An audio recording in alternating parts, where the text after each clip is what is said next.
Assalamualaikum warahmatullahi wabarakatuh. Selamat datang di mata kuliah statistika. Kali ini saya akan membahas tentang definisi dan fungsi statistika.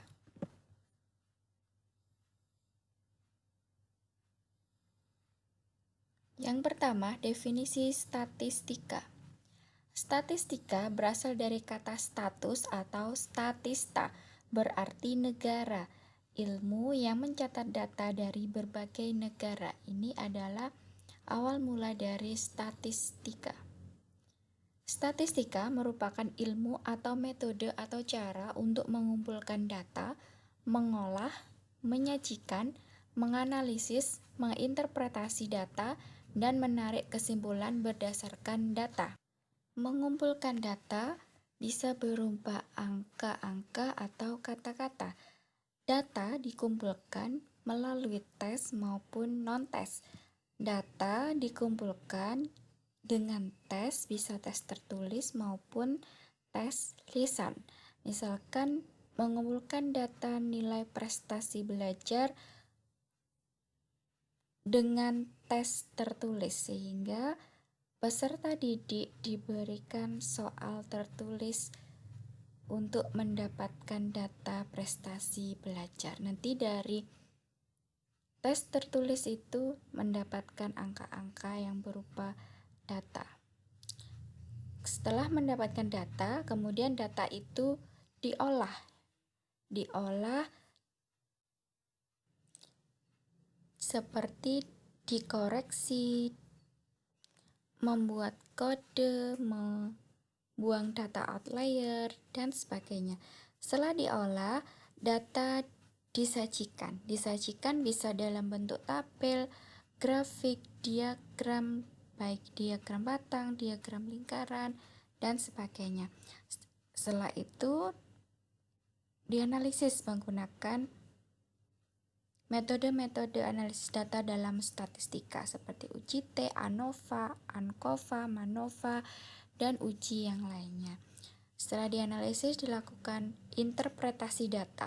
Interpretasi data ini untuk menjelaskan hasil analisis data dan menarik kesimpulan.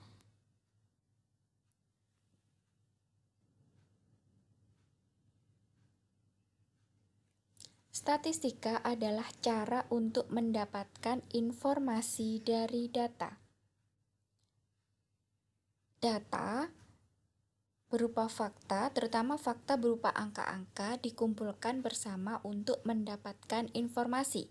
Data bisa dikumpulkan dalam bentuk tes maupun non-tes, tes tertulis maupun tes lisan.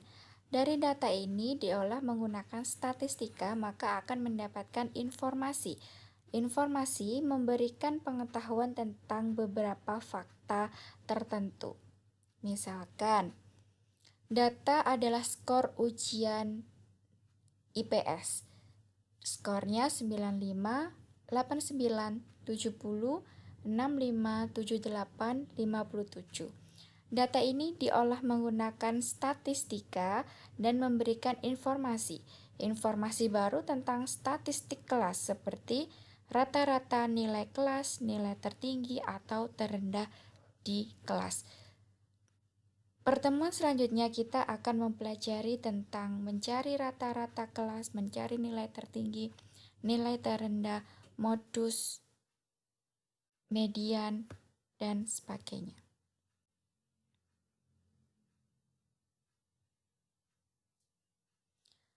Mengapa statistika penting dipelajari? Mengapa penting? Yang pertama, statistik merupakan dasar pengambilan keputusan. Misalkan, seorang guru melakukan tes untuk melihat prestasi belajar siswa. Setelah diberikan tes, guru mendapatkan data prestasi belajar. Data itu kemudian diolah menggunakan statistik. Ternyata prestasi belajar siswa banyak yang di bawah KKM.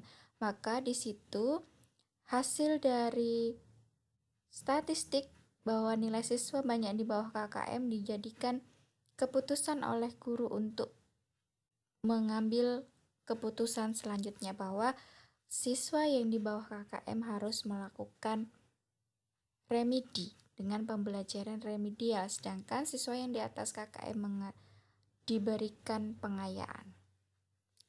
Yang kedua, statistik merupakan bagian tidak terpisah dari kegiatan penelitian. Pasti nanti ketika mahasiswa melakukan penelitian saat skripsi, di sana menggunakan statistik. Jadi statistik tidak terpisah dari kegiatan penelitian. Yang kedua, fungsi statistika. Fungsi statistika ada 4. Yang pertama, fungsi deskriptif. Kedua, fungsi inferensial. 3, fungsi analitis. 4, fungsi prediktif. Apa itu fungsi deskriptif, inferensial, analitis, dan prediktif? Yang pertama, fungsi deskriptif. Fungsi deskriptif statistika memaparkan informasi dalam sajian yang bermakna untuk mendeskripsikan atau menggambarkan suatu keadaan atau menjelaskan mengapa dan bagaimana suatu kejadian terjadi. Jadi kalau statistika itu sebagai fungsi deskriptif, di sana akan menjelaskan mengapa dan bagaimana suatu kejadian terjadi. Misalkan pada suatu kelas, nilai IPS siswa sebagian besar di bawah KKM. Sebagai fungsi deskriptif, statistik dapat menjelaskan mengapa sebagian besar siswa nilainya di bawah KKM dan bagaimana bisa nilai sebagian besar siswa di bawah KKM, apa yang harus dilakukan guru selanjutnya, dan sebagainya. Di sana statistik berfungsi sebagai deskriptif atau menjelaskan.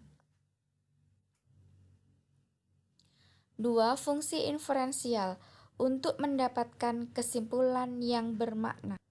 Contohnya misalkan dalam penelitian terdapat rumusan masalah, apakah metode diskusi dapat meningkatkan prestasi belajar IPS?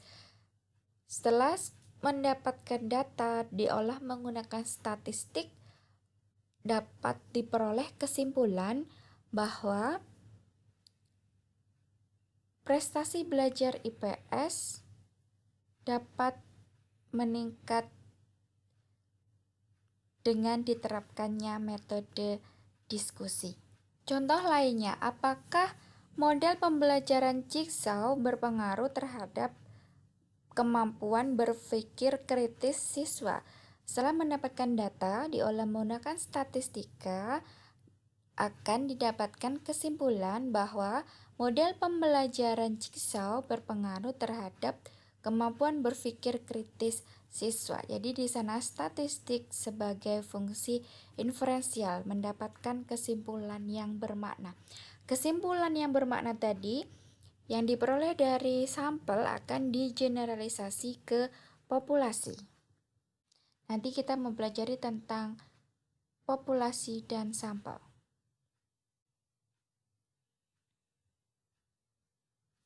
Yang ketiga, fungsi analitis mampu menjelaskan hubungan antara faktor satu dengan yang lain. Misalkan, adakah hubungan antara banyaknya uang saku dengan motivasi belajar siswa?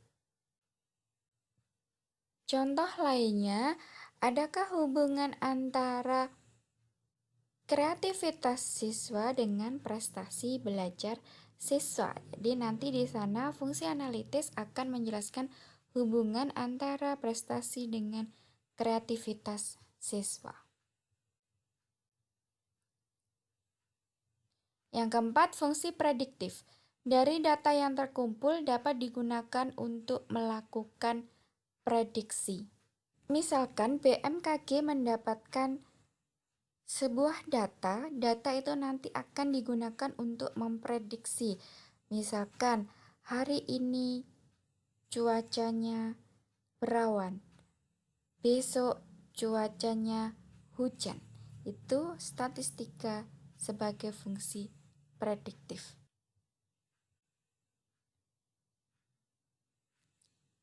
Jika A sama dengan sukses, maka rumusnya adalah A sama dengan X ditambah Y dan Z.